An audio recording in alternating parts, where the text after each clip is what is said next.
I'm Chris Franks. I'm chair of the Religion and Philosophy Department here, and I want to welcome you to the Charles Franklin Finch Lectures. The lecture series began in 1960, and the purpose of these lectures is to foster dialogue and deepening understanding regarding issues of importance to communities of faith.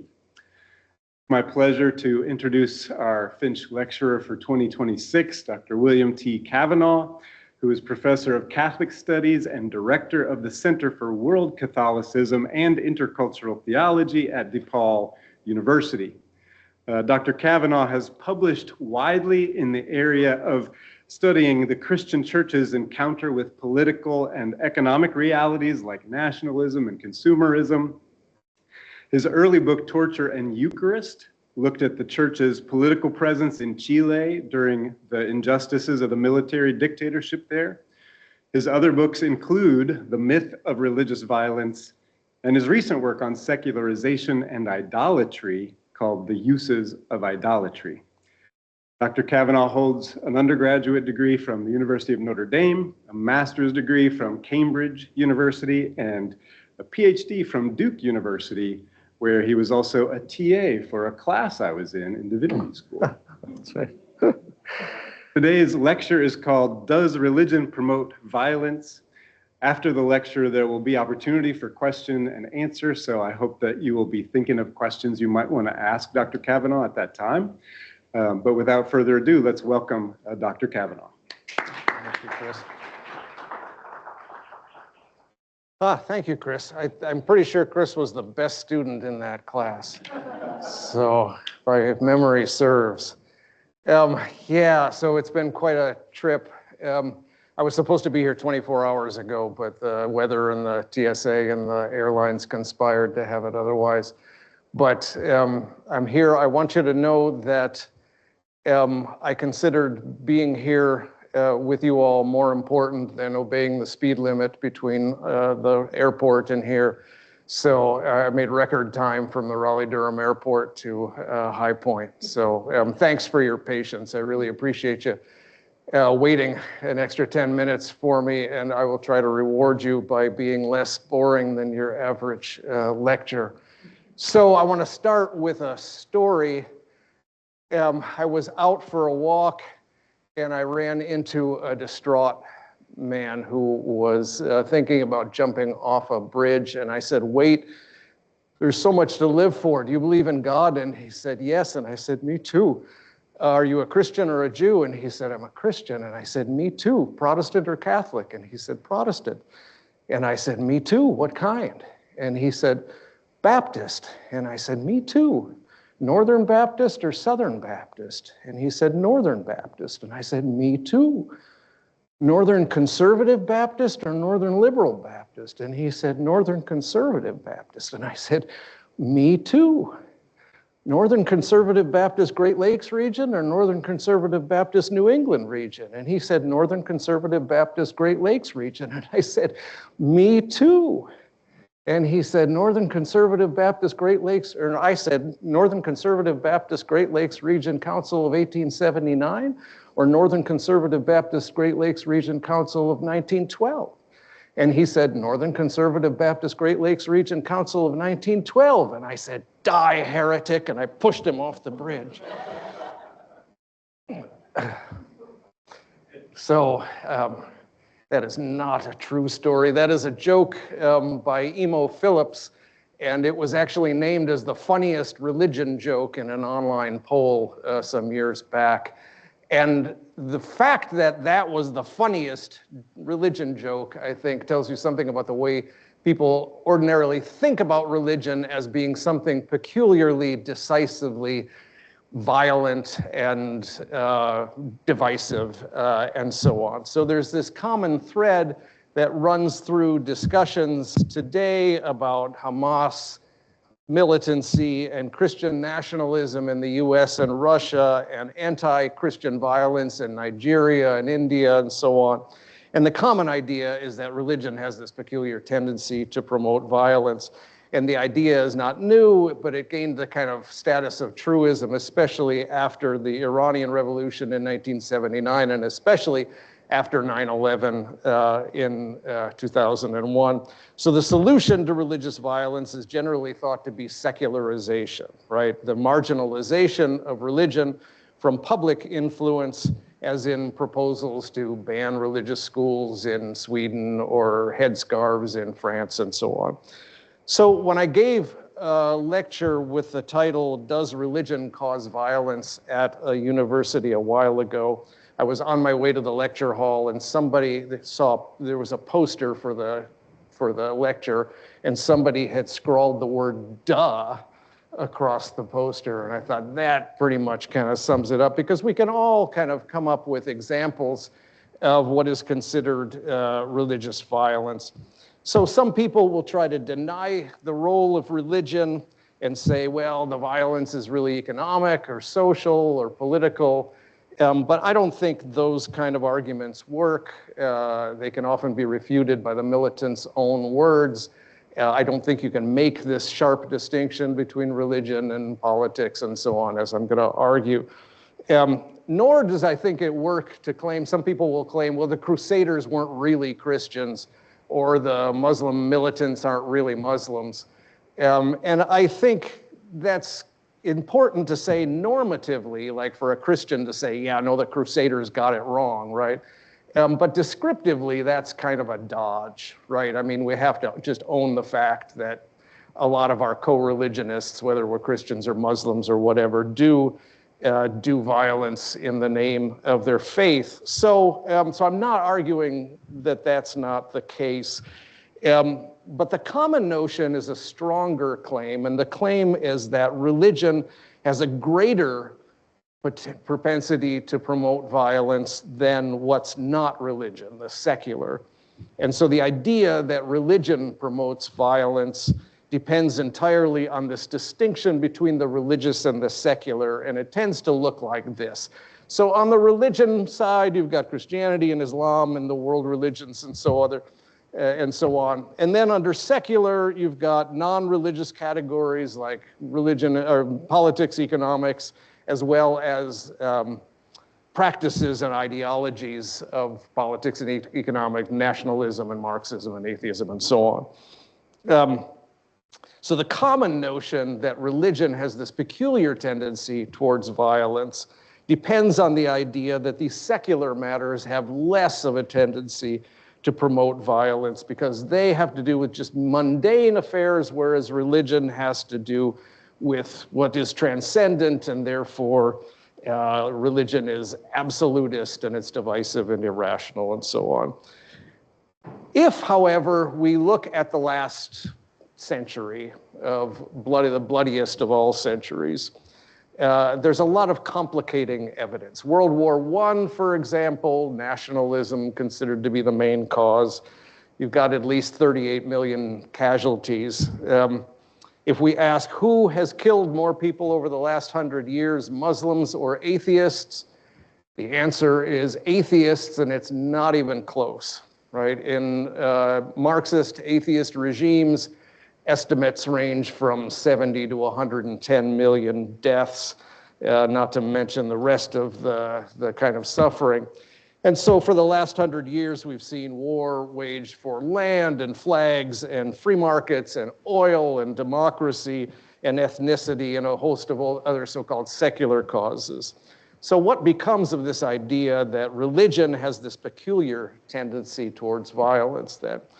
Well, for some people, if you're a religion and violence kind of theorist, the answer to this problem is you just move the offending ideologies over to the other side of the line. So atheist Christopher Hitchens, for example, his best-selling book, God is Not Great, which is subtitled with typical British understatement, How Religion Poisons Everything, right? He says, that was a joke, he says, basically, totalitarianism aims at human perfection, which he says is a religious impulse, so he just moves everything he doesn't like over to the religion side. So religion poisons everything because everything poisonous gets identified as religion. And then he says, and good things end up on his side then too. So he says remarkably of Martin Luther King Jr., in no real as opposed to nominal sense then was he a Christian, which is pretty remarkable. And he bases that conclusion on the fact that Martin Luther King was an advocate of nonviolence, and so he couldn't possibly be a Christian because religion is defined as violence, and the Bible's full of it. So once you start looking at these arguments, this kind of smoke and mirrors is sort of the norm. So Martin Marty, great American historian of religion, probably the biggest figure over the last century. In a book on public religion, Marty argues that religion has a particular tendency to be divisive and therefore violent. But then Marty lists 17 different definitions of religion. And then he says, well, I'm not going to give a definition of religion because he says scholars never agree on the definition of religion. So instead, he says, I'm going to give you 5 features that mark a religion. And then he proceeds to show how politics fits all 5 of the same features. So religion focuses our ultimate concern, and so does politics. Religion appeals to myth and symbol, so does politics, and on down the line. So if that's the case, then what becomes of the religious-secular distinction here, right? Another example, sociologist Mark Juergensmeyer, his book, Terror in the Mind of God, is probably the best-selling academic book on religion and violence. It's gone through 3 editions. According to Juergensmeyer, religion exacerbates the tendency to divide people into friends and enemies, us and them, by ratcheting divisions up to a cosmic level. But then he, at some point, is forced to admit the difficulty of separating religious violence from secular violence, and he ends up saying things like this: secular nationalism embraces what one scholar calls a doctrine of destiny. Secular nationalism, we can state flatly that secular nationalism is a religion. Okay? And he also says the secular is a sort of advanced form of religion. So it's just not clear what's left then under the secular category if this is true. It kind of subverts the entire basis of his argument, which is this religious-secular divide. So some religion and violence theorists deal with this problem by just openly and consistently expanding the category of religion. So Richard Wentz's book, Why People Do Bad Things in the Name of Religion, includes Islam and Christianity and Buddhism and so on, but it also includes consumerism, secular humanism, football fanaticism, faith in technology, etc., under the rubric of religion. And so he concludes perhaps all of us do bad things in the name of religion, including secular atheist people and so on. So I think he has intuited that correctly, that all kinds of people do violence for all sorts of things. Where he goes wrong is in thinking that you can obliterate the distinction between religious and secular and still end up blaming violence on religion. And so instead of an argument for why religion has a greater tendency than the secular to promote violence, Wentz has just kind of taken everything for which people do violence and labeled it religion. So Wentz is what is called a functionalist. That's a scholar who believes that religion is whatever behaves like one. So there's a vast literature on Marxism as religion, for example. You can kind of see the little similarities there. There's an extensive body of scholarship on nationalism as a religion. Carolyn Marvin argues, quote, nationalism is the most powerful religion in the United States and perhaps in many other countries. Robert Bella explores the prevalence of civil religion in the United States, which he says has its own seriousness and integrity and requires the same care and understanding that any other religion does, civil religion, that is. And so there's all these myths and symbols and sacrifices around the flag. This is the way, I actually asked Oxford University Press to make this the cover of the book, and they said no. They thought it was a little bit incendiary. This is the way American school children used to salute the American flag until Hitler made this gesture unpopular in the 1930s, and then it was changed officially in the year 1940 to hand over heart, but it's kind of an arresting image. This is Ohio, not Nuremberg. But all of these kind of myths and symbols, this is what you see if you look up into the Capitol dome in Washington, D.C. This is called the apotheosis of Washington, the becoming God of Washington, where Washington is ascending into the heavens surrounded by these mythological figures. The same phenomenon is found in economics. A business school dean was quoted in the New York Times expressing his belief that free markets always work better than state control, and he said, quote, "I believe in that premise as a matter of religious faith." And so a functionalist scholar will just take him at his word. If it walks like a duck and quacks like a duck, it's a duck, right? So a survey of religious studies literature finds the following treated under the rubric religion: totems, witchcraft, human rights, Marxism, nationalism, Freudianism, Japanese tea ceremonies, sports fanaticism, liberalism, free market ideology, Alcoholics Anonymous, and the list goes on and on. Now, at this point, you might just be thinking, well, we all know what religion is. That's not religion. Just go back to that first slide. Religion is belief in God or gods, right? That's clear enough. But some things that are on this list, such as Taoism and Confucianism and many forms of Buddhism, don't have a central concept of God or gods.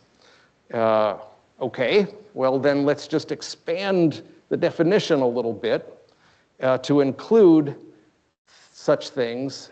Maybe we'll talk about transcendence. Maybe transcendence will get what we're looking for. But once you expand it to transcendence, then all sorts of practices that are usually labeled secular, like Marxism and nationalism, then fall into this category. So many institutions and ideologies that don't explicitly refer to God or gods function in the same way as those that do. So expanding the concept to include godless Buddhism makes it difficult to exclude godless Marxism. So I gave a talk a couple of years ago, 3 years ago, in Oslo, in Norway, to a body called the Council for Religious and Life Stance Communities in Norway. And the broad term life stance then recognizes the seriousness and foundational nature of some worldviews and practices, whether they claim to believe in gods or not. So although the name still leaves open this question of whether there's a difference between religions and life stances, the council doesn't try to quarantine something called religion from other secular kinds of life stances. And even if we could find a way to stabilize the categories of religious and secular and get everybody to agree on what belongs in each category once and for all, which is not going to happen, would it be any help with the question of violence? Is there any good reason to suppose that people are more likely to kill for a god than for a nation, for example? I mean, ask, would your typical American Christian kill for Jesus? No, maybe a few, right? Would they kill for the United States? Well, yeah, you gotta be willing to sacrifice for your country and all that. So despite some increasingly loud Christian nationalism for the majority of American Christians, even public evangelization is considered to be in poor taste. And yet most endorse organized slaughter on behalf of the nation as sometimes necessary and often laudable. So I think we have to conclude that there's no coherent way to isolate religious ideologies with a peculiar tendency toward violence from their tamer secular counterparts. So-called secular ideologies and institutions like nationalism and capitalism could inspire just as much violence as so-called religion. If all of this sounds like hair splitting over definitions, it's really nothing more complicated than what the Bible says about idolatry. And that's what my latest book is about. This is the theological implication of everything that I've been saying. People treat all kinds of things as gods, right? Golden calves, but also armies and mammon, and as Paul says to the Philippians, their own bellies, their gods are their bellies. So-called religious and so-called secular ideas and practices function often in the same way. That's the whole point of the idea of idolatry. So the myth of religious violence fails because it depends entirely on this stable religious-secular divide that doesn't exist. Religion is this category that's constructed in different ways according to the interests of who's doing the construction. So to understand why there's so much confusion around this category of religion, I want to briefly examine its history. So Charles Kimball, When Religion Becomes Evil, begins his book, "It is somewhat trite, but nevertheless sadly true to say more wars have been waged, more people killed these days, more evil perpetrated in the name of religion than by any other institutional force in human history." Now, if you were to try to prove this claim, you would need a trans-historical and trans-cultural, that is, all times, all places, concept of religion that would be at least theoretically separable from other institutional forces like political institutions and so on. The problem is that there was no category of religion considered as something separable from politics until the modern era, and then primarily in the West. So the Romans had the term religio, where we get it, but there was no religion-politics distinction. How could you when Caesar was a god, right? Is Aztec politics to blame for their bloody human sacrifices, or is Aztec religion to blame? Well, the question just doesn't make any sense because you don't have this distinction. Wilfred Cantwell Smith's famous book in 1962, The Meaning and End of Religion, shows that religion as a discrete category of human activity separable from culture and politics and so on is an invention of the modern West. The Romans had religio, but it covered all kinds of relations and civic duties that we would consider to be secular. This is what St. Augustine says about this. We have no right to affirm with confidence that religio is confined to the worship of God, so this because the normal meaning of this word is an attitude of respect in relations between a man and his neighbor, which is nothing like what we mean by religion. That's what we would call secular. In the medieval era, the religious-secular distinction was the distinction between two different kinds of priests, those that belonged to a diocese and those that belonged to a religious order like the Franciscans or the Dominicans. Again, doesn't mean anything like what we mean by this. In the year 1400, according to the Oxford English Dictionary, the religions of England are the Benedictines, the Franciscans, the Dominicans, and so on. So there's a distinction between civil and ecclesiastical authorities, but there isn't a distinction between religion and politics. That distinction is born with the rise of the modern state in the early modern period in these struggles between ecclesiastical and civil authorities. To make a very complicated story short, between the 15th and the 17th centuries, religion is invented basically as a way so that you could tell the church to stay out of politics, and the state then takes care of everything else. So the state, the church takes care of religion, state takes care of politics, and then that's where the religion-politics distinction is born in that period, that early modern period between the 15th and the 17th century. I have lots of this in the book. I've just given you 2 minutes of that. So though it's a contingent European arrangement, the religious-secular distinction then is made to seem natural as it's exported to the rest of the world in the process of colonization. So Smith's study concludes, quote, "There is no closely equivalent concept of religion in any culture that has not been influenced by the modern West. There's no such concept in ancient Greece, Egypt, China, India, anywhere else in the ancient world.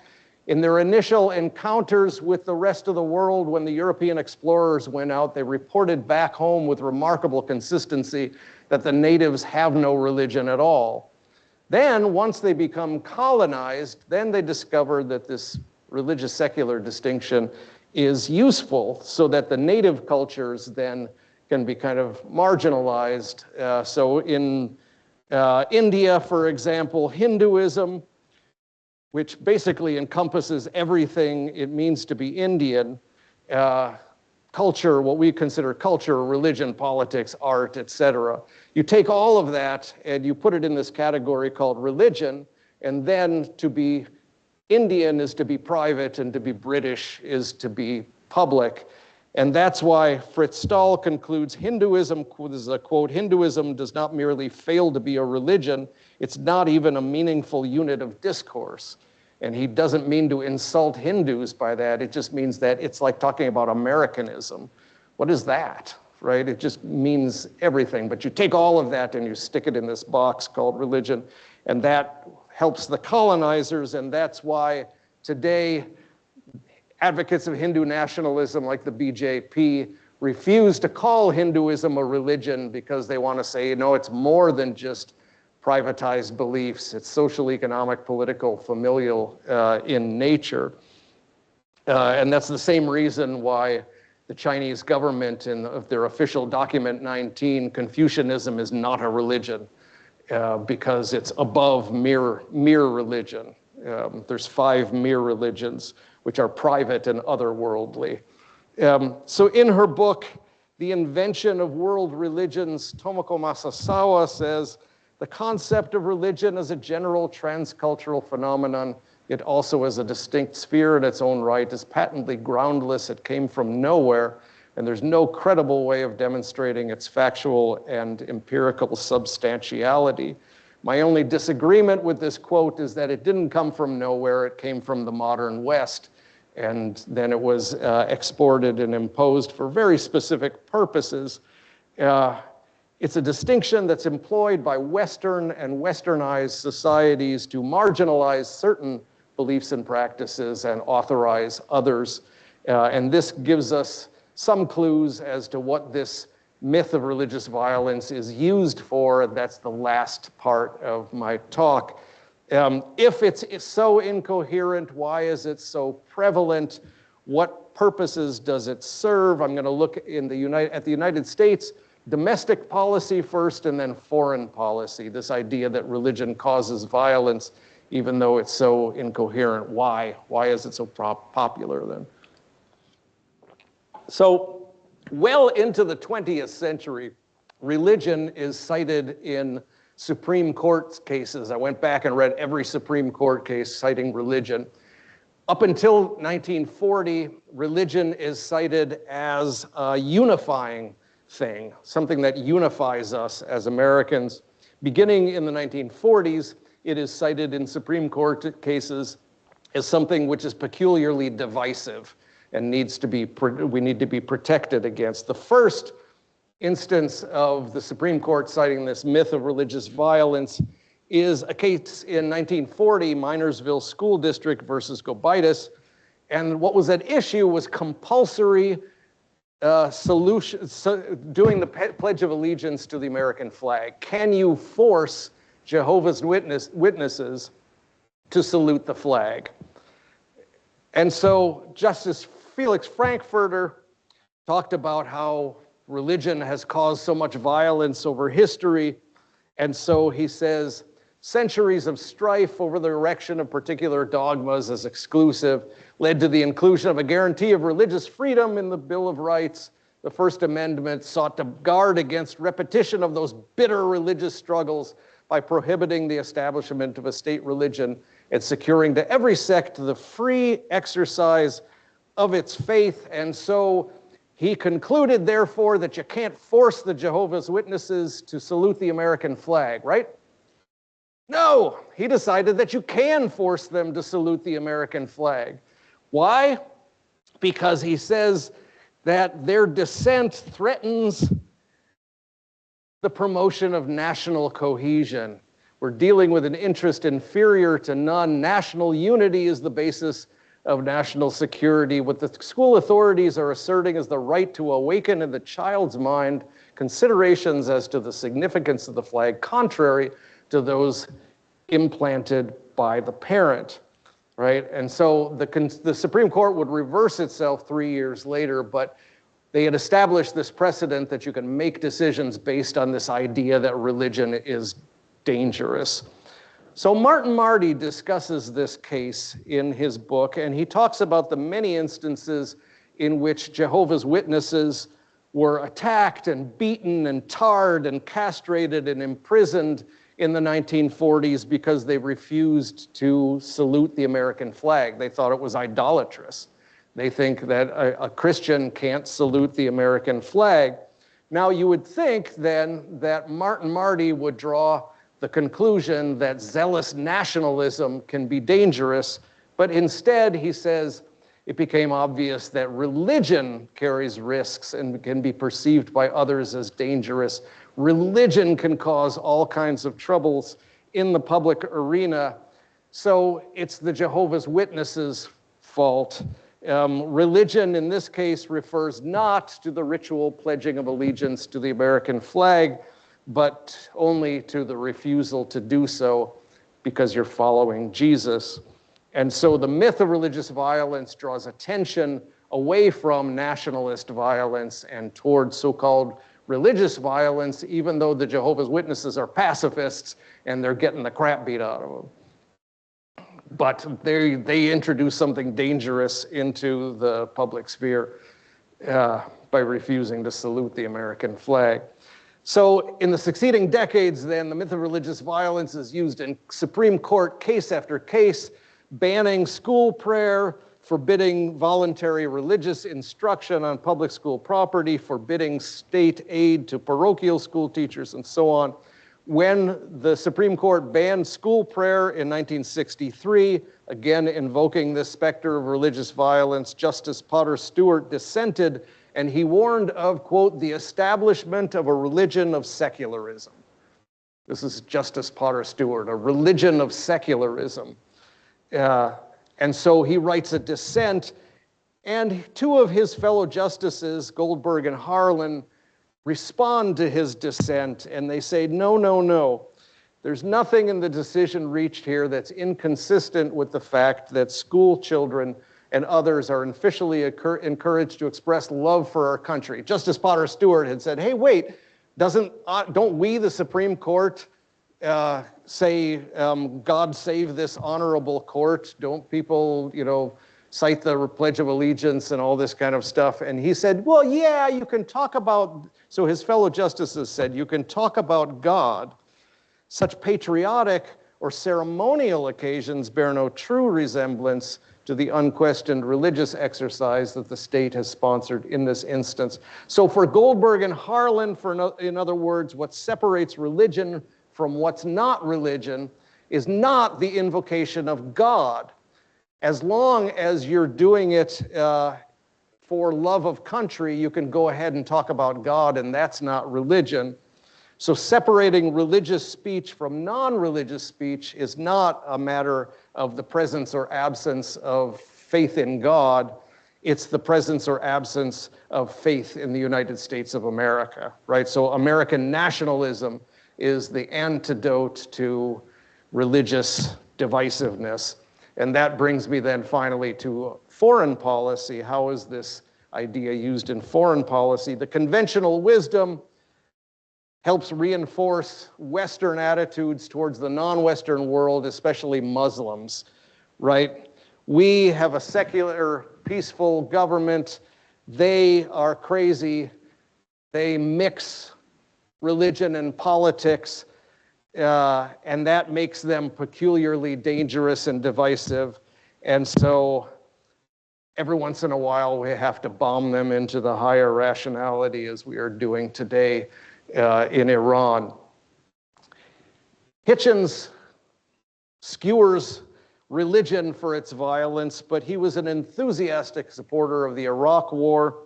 Despite his attempts to recruit Martin Luther King to his side, he has some very approving things to say about killing people. He says, I say to the Christians, go love your own enemies, don't be loving mine. The enemies of civilization should be beaten and killed and defeated, and I don't make any apologies for it. It's not possible for me to say, well, you pursue your Shiite dream of a hidden imam, and I pursue my study of Thomas Paine and George Orwell, and the world is big enough for both of us. No, the true believer cannot rest until the whole world bows the knee. He means Muslims, but what he really means is the whole world needs to be converted to secularism by force if necessary. So fellow new atheist Sam Harris's book, The End of Faith, about the violence and irrationality of religion, dramatically illustrates this double standard. He's got argument. He talks about the religious torture of witches. Later on in the book, he gives an argument for torturing terrorists. But he says you cannot deal with religious people with reason. You can only deal with them by force. Some propositions are so dangerous it may even be ethical to kill people for believing them. Certain beliefs place their adherents beyond the reach of every peaceful means of persuasion. There's no talking to some people, and so we will continue to spill blood in what is, at bottom, a war of ideas in the Muslim world, right? You can't reason with those people. They're religious and crazy, and so you just need to bomb them. So the myth of religious violence becomes a justification for the use of violence. In a chapter of that book entitled The Problem with Islam, Harris writes, there's little possibility of having a Cold War with an Islamist regime armed with long-range nuclear weapons. In such a situation, the only thing likely to ensure our survival may be a nuclear first strike of our own.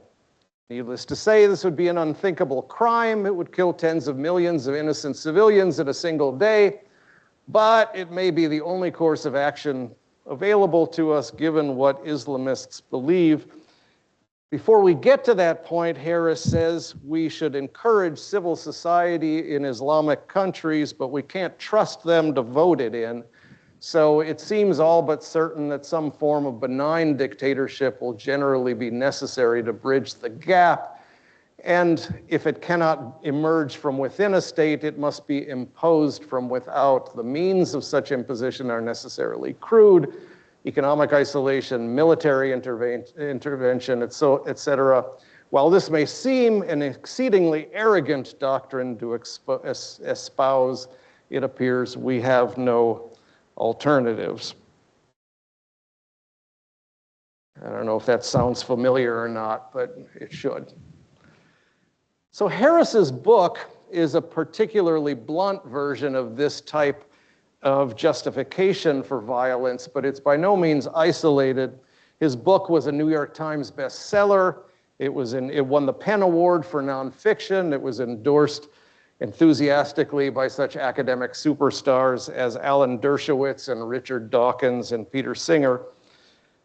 But even where the myth of religious violence is not used directly to justify violence, it's often used indirectly to cast a fog of amnesia on interventions of Western corporations and diplomats and armies in other parts of the world, especially the Muslim world. Western curiosity about Iran, for example, tends to begin with the revolution in 1979.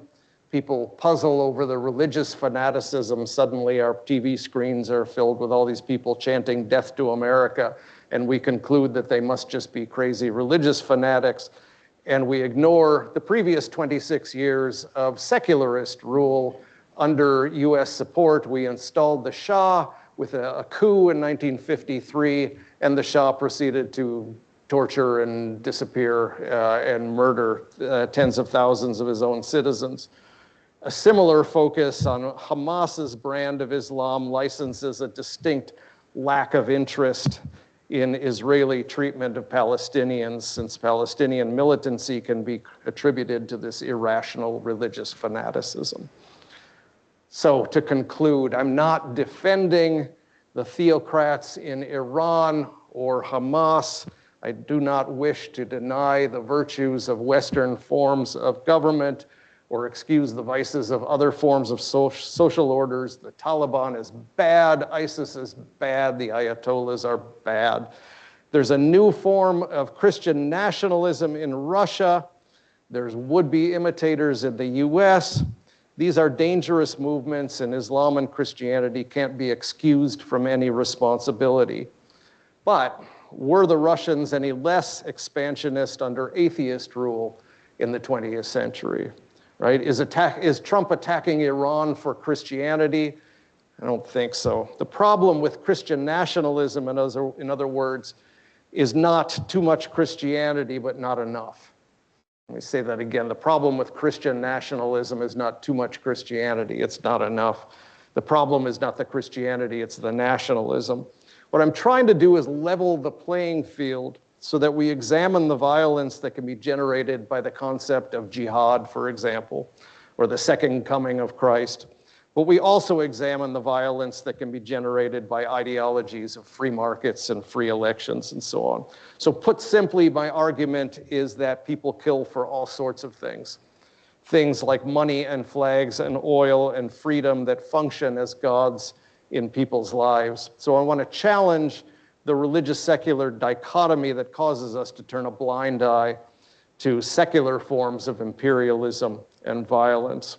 Insofar as the myth of religious violence creates the villains against which a liberal social order defines itself, the myth is little better than earlier forms of Western imperialism that established the inferiority of non-Western others and subjected them to power in order to make them hopefully more like us. This type of imperialism tends to produce fundamentalism as an equal and opposite reaction. It's perhaps too strong to say, as Robert Wright does, that, quote, the Iraq War, more than any other single factor, created ISIS, end quote. But the general point is an important one. Islamic terrorism is in some measure a response to Western intrusions in the Muslim world. So much of our discourse around these issues is guided by these broad stereotypes of secular people who have only facts versus mindless believers. In the first case, I don't believe in non-believers. Everybody believes in something, so just tell me what you believe, I'll tell you what I believe, let's have a conversation. In the second case, most so-called religious people are not mindless dupes. Muslims are not programmed to commit violence by a few passages in the Quran, just as most Christians employ strategies of interpretation of their sacred texts to reconcile their beliefs with science and with people of other faiths. Most Muslims employ such strategies as well, right? You look at some of the book of Joshua and what the Israelites did to the Canaanites. You need strategies to deal with that, and Christians have those kind of strategies. In 2014, 120 leading Muslim scholars issued a point-by-point refutation of ISIS claims about the Quran and accused them of just cherry-picking from the Quran and not taking the whole Quran and the Hadith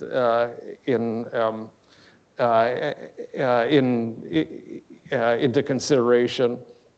So they want to take the sacred texts and take them not less seriously, but more. So there are, of course, violent forms of Islam and Christianity and the like, but we should adopt an empirical approach rather than have arguments about what religion is like or what Islam as a whole is like. It's much more helpful to get as specific as you can. So let's talk about this school of Wahhabism in 18th century Saudi Arabia under conditions of Western intervention in the Muslim world and that sort of thing. And there's a lot of that kind of scholarship going on. So dividing the world between religious and secular is not only too broad, but it's a distorted lens for viewing the world. So violence then feeds on the need for enemies, the need to separate us from them. Such binary ways of reading the world make the world understandable for us. They make the world unlivable for many people. So doing away with the myth of religious violence, I'm arguing, is one way of resisting such binaries and maybe turning some enemies into friends. Thank you for your patience. So we have time for questions.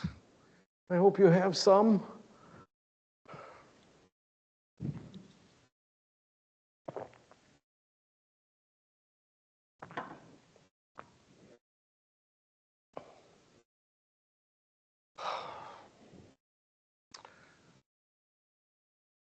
Surely some of you are sitting there thinking, what the hell was that?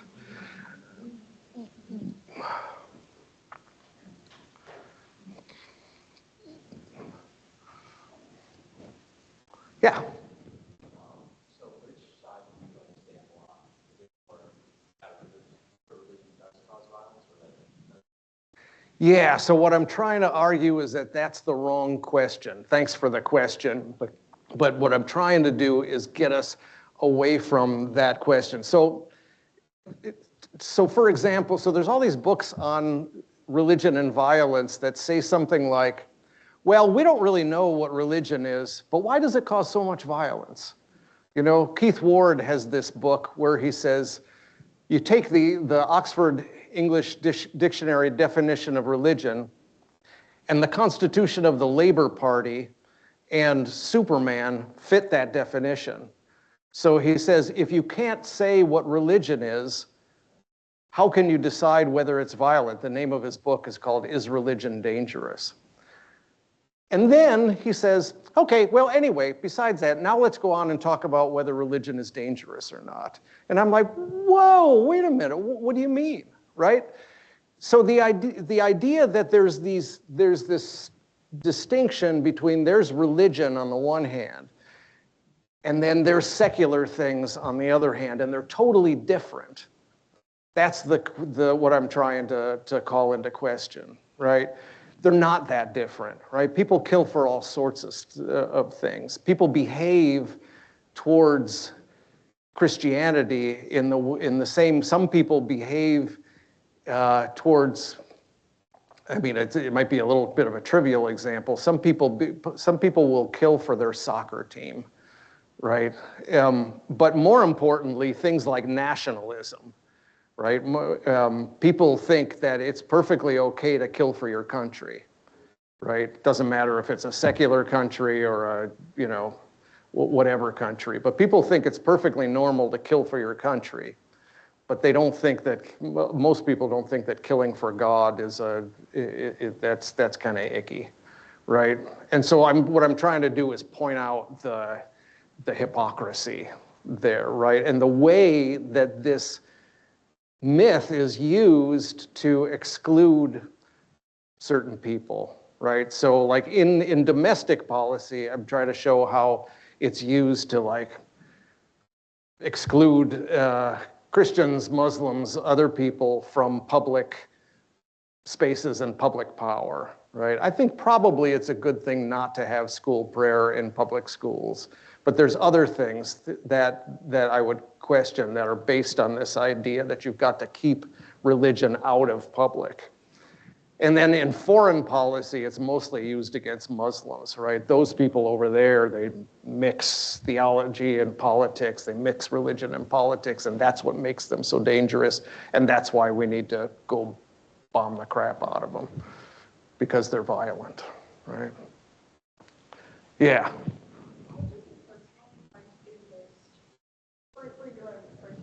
Yeah. The most exhaustive and kind of comprehensive definition for religion. Yeah, see, You know what I mean? Right. I mean, you're absolutely right. And that's why I gave this lecture and you all are sitting there going, what? Right? Yeah, because we want a definition of religion, right? So Martin Marty, he starts talking about religion and politics. He's got a whole book on it. He spent his whole career on it. And then he says, okay, so what's religion?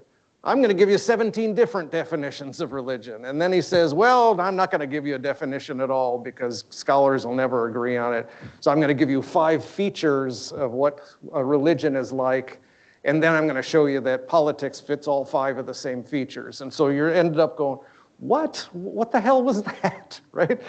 And that's the problem, right? So there's, I talked about functionalist. So there's basically 3 types of ways of going about a definition of religion. One is substantivists, and that's that first slide. So you define religion based on what you believe, the substance of your beliefs.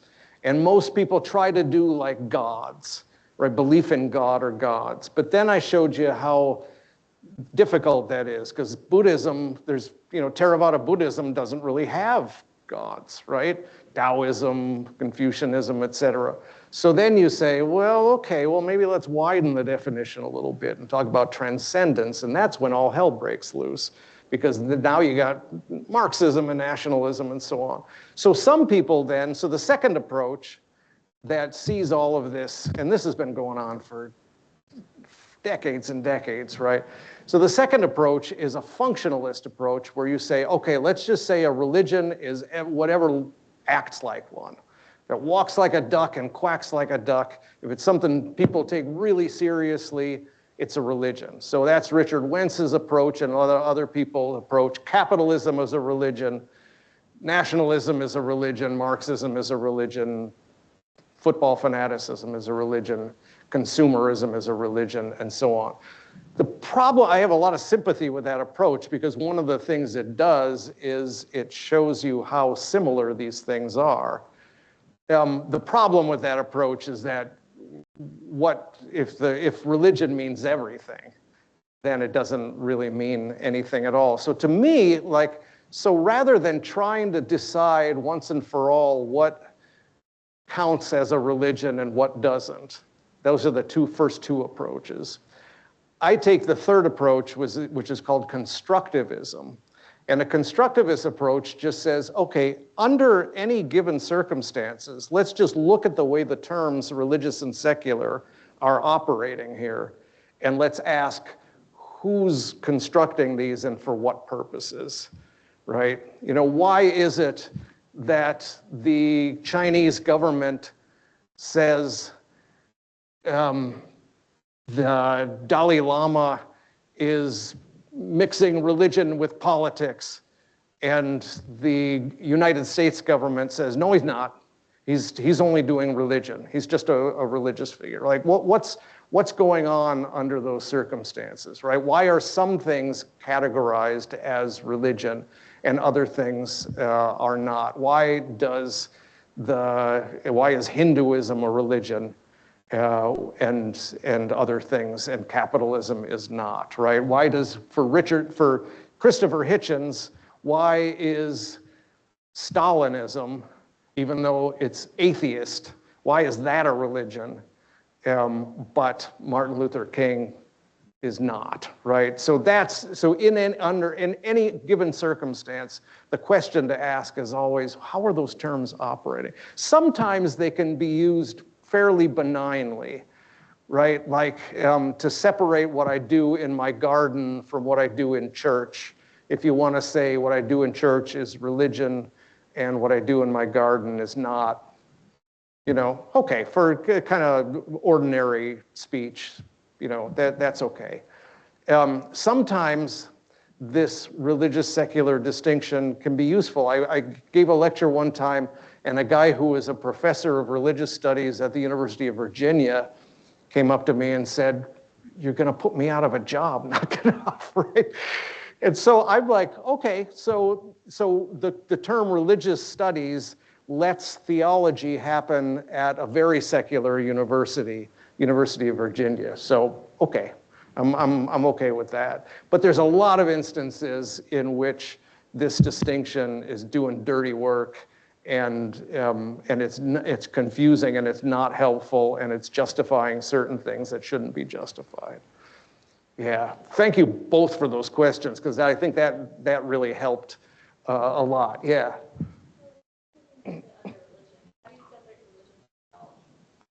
Yeah. So basically, good worship and bad worship, right? And that's what the whole new book is about, is basically trying to sort out what's good worship from bad worship. So I start that book with a quote from David Foster Wallace. Have any of you read any David Foster Wallace novels or short stories or whatever? He gave a famous, so I'm really glad I see some people nodding yes. Yeah, he's an amazing novelist. But he gave a commencement address at Kenyon College in 1996, I think it was. But one of the things he said is in the everyday trenches of everyday life, there's no such thing as atheists. Everybody worships. And the only choice you get is what to worship. And he said, if you want to worship a god or some kind of spiritual thing, that's probably a good idea, because anything else you worship is going to eat you alive. He says, worship your looks and you'll always feel ugly. Worship money and you'll never have enough. Worship power and you'll always feel vulnerable. And so he was a Christian of a very idiosyncratic kind. But that's the question, right? Is like, what kinds of worship are going to eat you alive? And what kinds of worship are actually going to lead to the flourishing of life? And so that's what I'm trying to kind of sort through. And one of the things I repeat in the book is that we all worship, and we all worship badly. So it's not like, I'm a Christian, and it's not like we Christians can feel smug. It may be the case that we're worshiping the right God, Jesus, which I hope is the case. But we're almost certainly worshiping the right God wrongly. And so we shouldn't feel so smug because other people might be worshiping the wrong God or whatever, that we all worship badly. And so trying to kind of figure out how to worship less badly is the project of the book. So I have a chapter on the Bible, and a chapter on St. Augustine, but a chapter on consumerism, chapter on nationalism, chapter on sacrament, that sort of thing. Does that answer your question? Okay, yeah. So in Christianity and stuff, we have a lot of history, also like the Crusades. Yep. Under Catholicism, where there was technically a lot of violence, but how do we define violence under these certain situations of religion? Are we saying that all of these types of violence, no matter what, is negative? Or are we saying that in general that violence is not exclusive to secular or religious culture? Yeah, so I think the first thing I would say is that your latter one is right? That there's nothing kind of exclusive about violence to so-called religion or secular, right? People do violence for all sorts of things. And there's a lot of different ways of sorting out if there's good violence.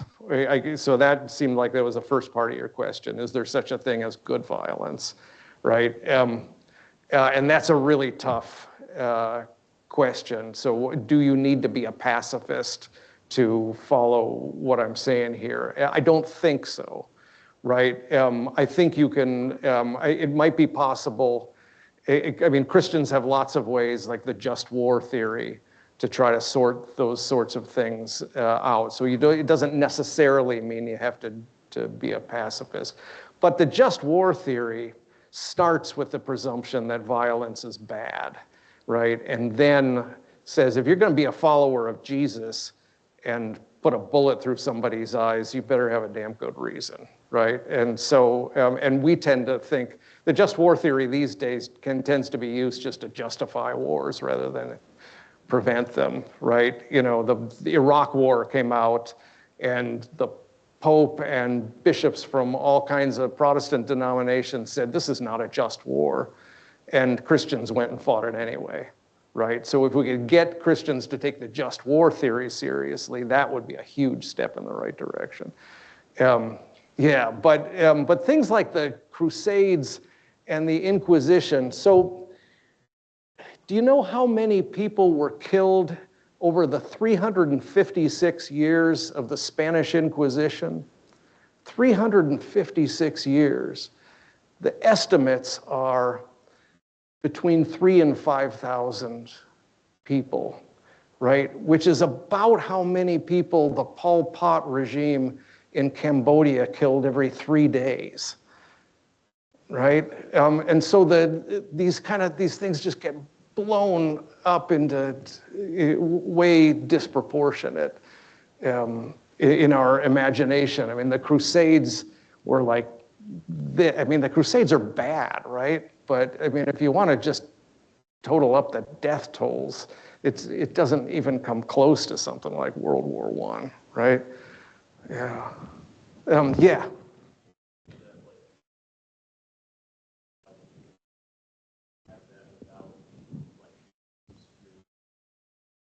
I'm sorry, could you repeat that? Like a religious or worship identity, have that without a sense of security, and that's causing. I hope so. Yeah, I sure hope so. So the question is, can you have a religious identity without having a sense of superiority, right? And I really hope so, right? So that's what I'm trying to do in this book, is try to give Christians, especially, a kind of therapeutic take on how to be less idolatrous, right? Therapeutic is the totally wrong word, but trying to make ourselves less idolatrous. So to start with a kind of sense of humility, right? That we're all idolatrous, we all worship badly, and so trying to find ways to worship less badly is what I'm trying to get at in the book. But that means then that taking God seriously as a God that has a claim over me, right? And so that's important. How do I do that without a sense of superiority?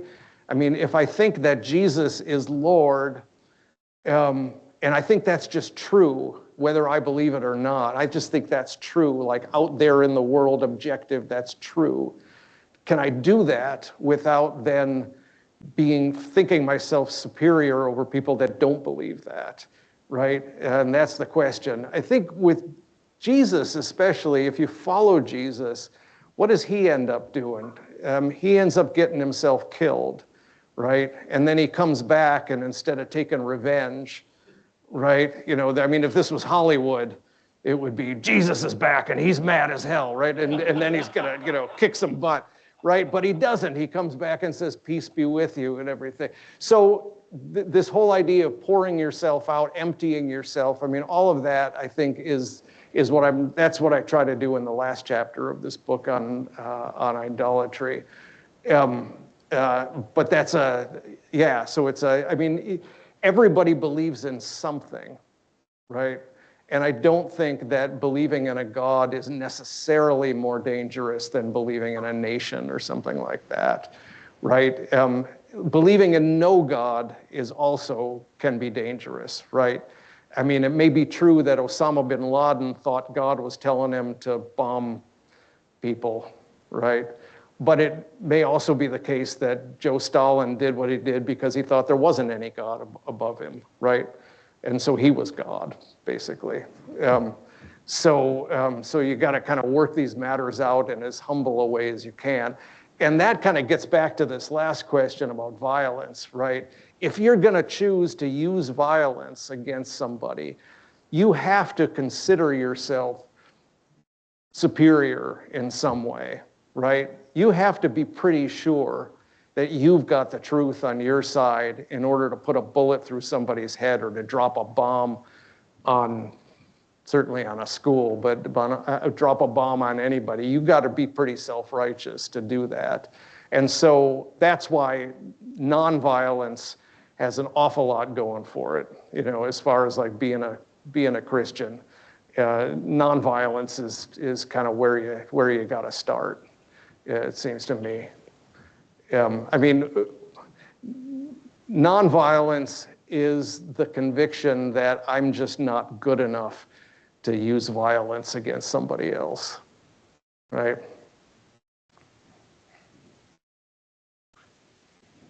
Some people consider pacifists to be like elitists or something, but a pacifist is somebody who said, I'm sorry, I'm just not good enough to decide who lives and who dies.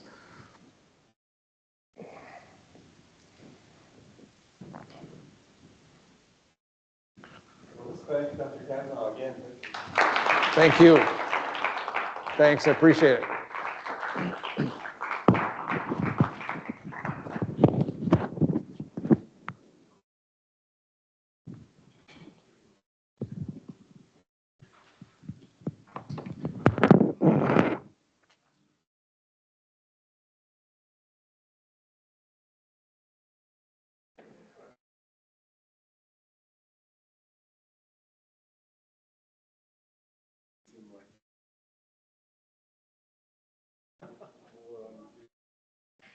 Yeah, I know in some ways it kind of sort of energized me. Yeah. Well, I bet so, yeah. But I bet there are still some students that have I'm questions. happy to talk to anybody if you see students that want to.